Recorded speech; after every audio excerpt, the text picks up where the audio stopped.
Hello বন্ধুরা, কেমন আছো? মা দেখো কতদিন ধরে আমাদেরকে সিদ্ধ ভাত খাওয়াচ্ছে। কতদিন ধরে আর বিরক্তি হয়ে গেছে এতবার সিদ্ধ ভাত খেতে। কারণটা হলো গরমের জন্য। গরম এত পড়েছে, মা সিদ্ধ ভাত ছাড়া কিছু রান্নাই করছে না।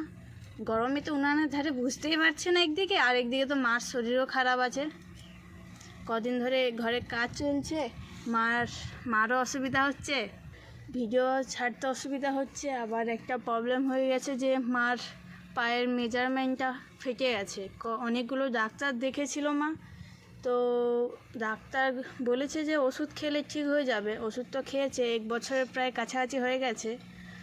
বাইরে যে উড়িষ্যায় যেয়ে ডাক্তার দেখানোর পর জানতে পেরেছি মেজারমেন্ট ফেটে গেছে। তা এখন মা একটু ভালো আছে। আবার ঘরের কাজের কারণে আবার মার হাতে লেগে আছে।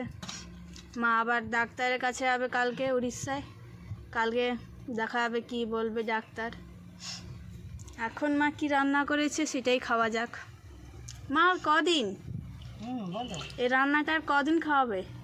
গরমে যদি আমি এইভাবে খাওয়াই তোদের পেটে গ্যাস হবে না?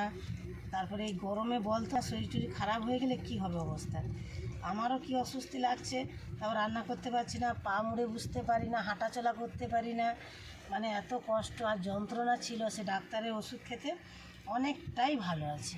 আর ভিডিও করতে পারছি না, দেখো না কি কষ্ট। দেখো পা মিলে বসেছি, এইভাবে বসতে হয়। আর না হলে আমি বসতে পারি না, বাবু হয়ে বসতে পারি না, আমার এইভাবেই থাকে পা।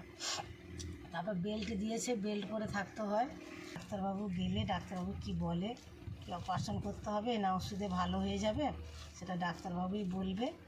আমি কালকে ডাক্তারের কাছে যাব, উড়িষ্যায় যাব।